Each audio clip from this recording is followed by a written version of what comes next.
যদি অভিষেক ব্যানার্জির কোনো রোল না থাকতো, ইডি কেন সে পাবলিক নোটিশ দিল? ইডি তুমি পাবলিক নোটিশ দিয়ে জানালে, তারপরে আর কি হলো সেটা জানাবে না?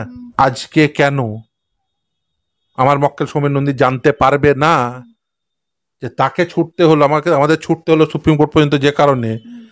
তাহলে আজকে কেন কি পদক্ষেপ হচ্ছে সেটা জানতে পারবো না? একসময় তুমি পাবলিক নোটিশ দিলে, আর আজকে কেন পাবলিক নোটিশ দিচ্ছ না?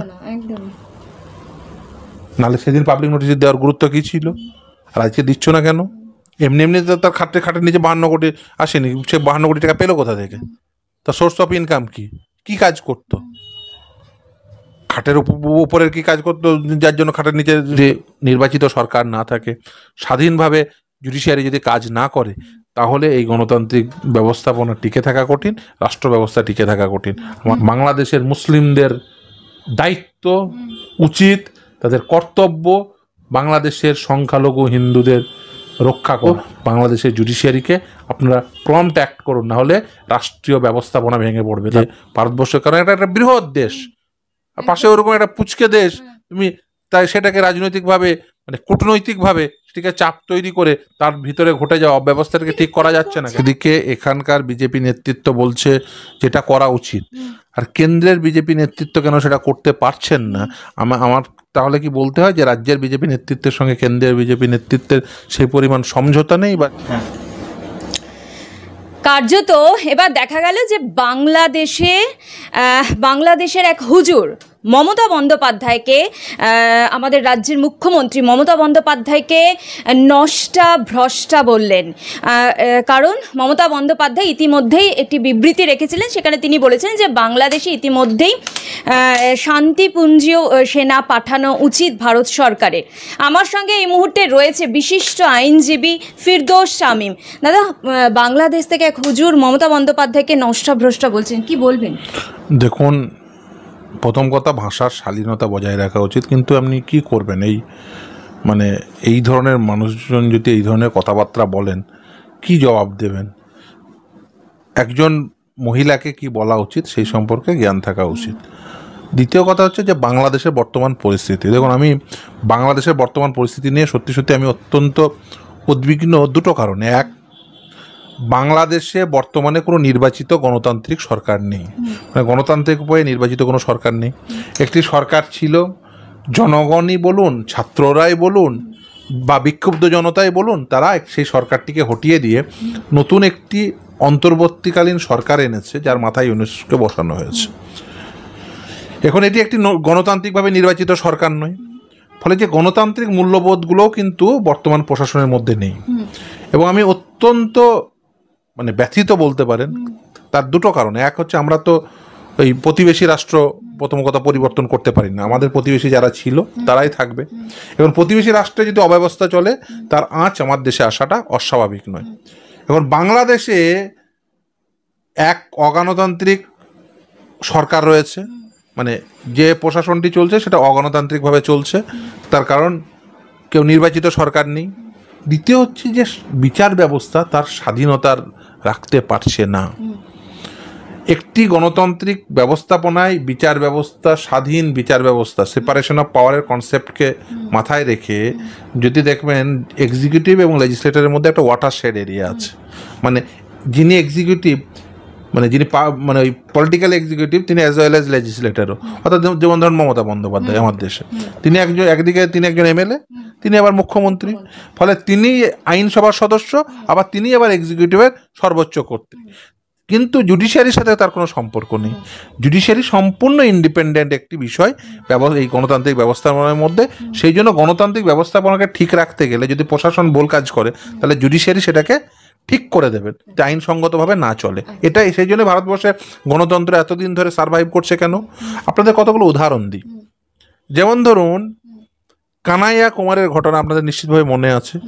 পাটিয়ালা হাউস কোর্টে তাকে কিছু আইনজীবী তাকে মারছে। এই খবর পাওয়ার পরে সুপ্রিম কোর্ট কপিল সিব্বাল সহ 6 জন একেবারে অত্যন্ত নামী বলতে পারেন সিনিয়র অ্যাডভোকেটকে সেখানে পাঠিয়েছিলেন। তারা পরিস্থিতি দেখে গিয়ে সুপ্রিম কোর্টে গিয়ে বলেন।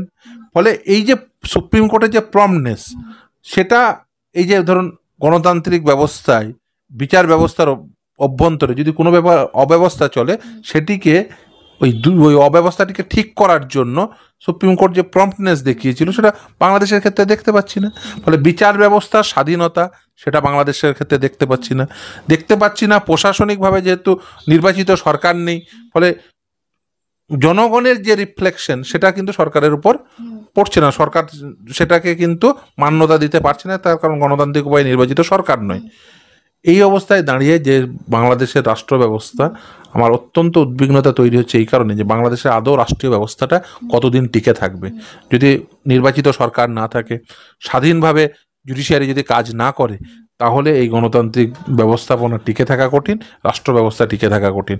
আমার মনে হচ্ছে যে কোথাও না কোথাও বাংলাদেশে যে রাষ্ট্রীয় ব্যবস্থা সেটা দুর্বল থেকে দুর্বলতর হচ্ছে, এবং পাশের রাষ্ট্রে যদি এরকম রাষ্ট্রীয় ব্যবস্থা ভেঙে পড়ে, তাহলে তার আঁচ আমার দেশে আসা অত্যন্ত প্রাসঙ্গিক। কিন্তু তারপরেও আমি কতগুলো কথা বলবো। নিশ্চিতভাবেই বাংলাদেশে যে অত্যাচার সংখ্যালঘু হিন্দুদের উপর হচ্ছে, যেখানে পৃথিবীর যে কোনো প্রান্তে, সে আমার দেশে গুজরাটে ঘটতে পারে বা বাংলাদেশে ঘটতে পারে, যেখানেই ঘটুক না কেন, যে কোনো সংখ্যালঘু সম্প্রদায়ের উপরে আক্রমণ সেটা নিন্দনীয়। বাংলাদেশের সংখ্যালঘু হিন্দুদের উপর আক্রমণ নিন্দনীয়, এবং আমি মনে করি ভারতবর্ষের মতো, যেহেতু ভারতবর্ষ যথেষ্ট শক্তিধর একটি রাষ্ট্র, ভারতবর্ষের উচিত যে যাতে প্রতিবেশী রাষ্ট্রে এই ধরনের অব্যবস্থা না কোনোভাবেই চলতে পারে, সেই জন্য কূটনৈতিকভাবে চাপ তৈরি করা। কারণ আমি মনে করি, আমি বিশ্বাস করি ভারতবর্ষের সেই সক্ষমতা রয়েছে, যে ভারতবর্ষের, কারণ এটা একটা বৃহৎ দেশ, আর পাশে ওরকম একটা পুচকে দেশ, তুমি তাই সেটাকে রাজনৈতিকভাবে মানে কূটনৈতিকভাবে সেটাকে চাপ তৈরি করে তার ভিতরে ঘটে যাওয়া অব্যবস্থাটাকে ঠিক করা যাচ্ছে না কেন?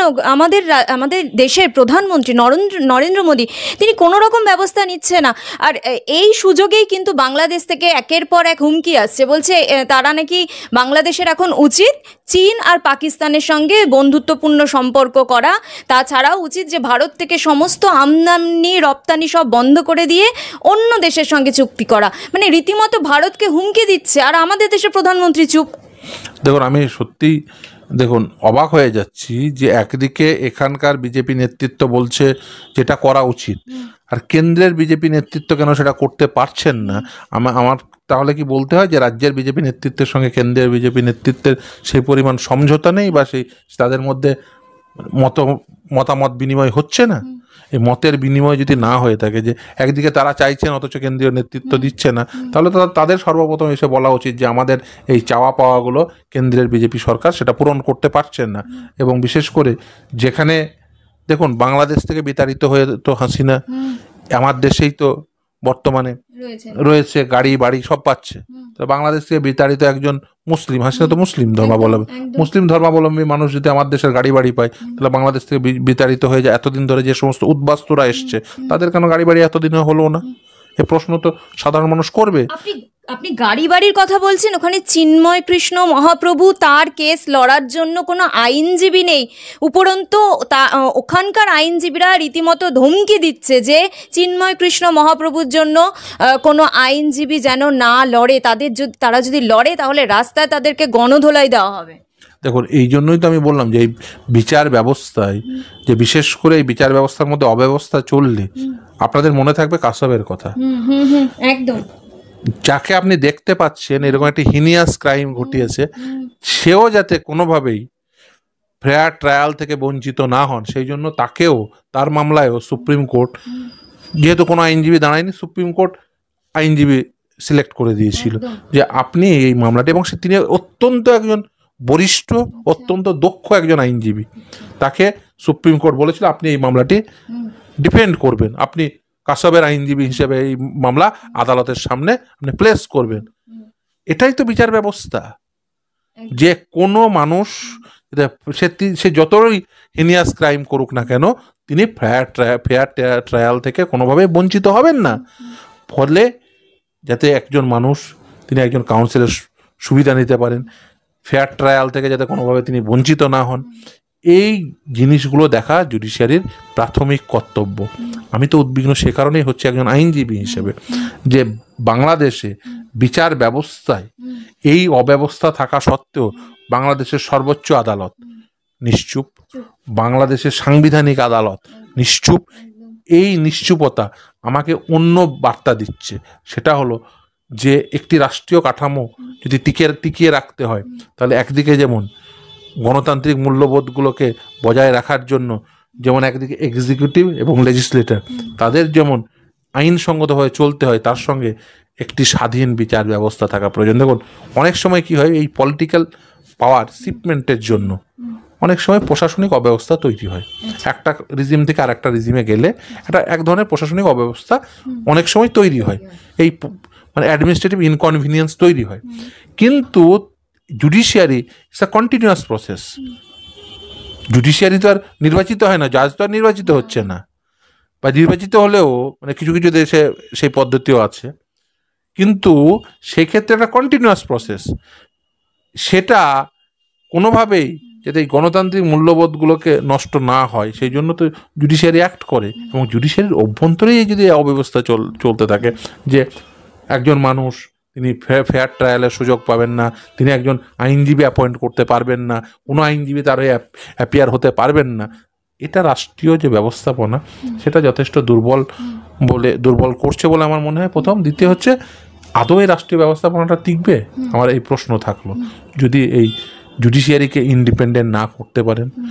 তার কারণ হচ্ছে, আমি বাংলাদেশের বিশেষ করে সংখ্যাগুরু মানুষের কাছে আহ্বান করব, আমার তাদের প্রতি আহ্বান থাকবে যে আপনাদের নাগরিক কর্তব্য সংখ্যালঘু সম্প্রদায় বাংলাদেশের হিন্দুদের রক্ষা করা, বাংলাদেশের মুসলিমদের দায়িত্ব, উচিত, তাদের কর্তব্য বাংলাদেশের সংখ্যালঘু হিন্দুদের রক্ষা করা। তার কারণ হচ্ছে, আপনি জানেন এটি কোনোভাবেই মানবতার সঙ্গে যায় না।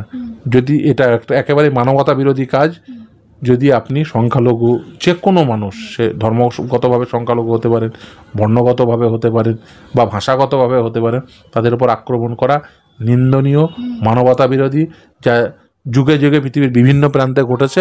এই প্রতিটি ঘটে যাওয়া ঘটনা সেগুলো সমস্তগুলো মানবতা বিরোধী।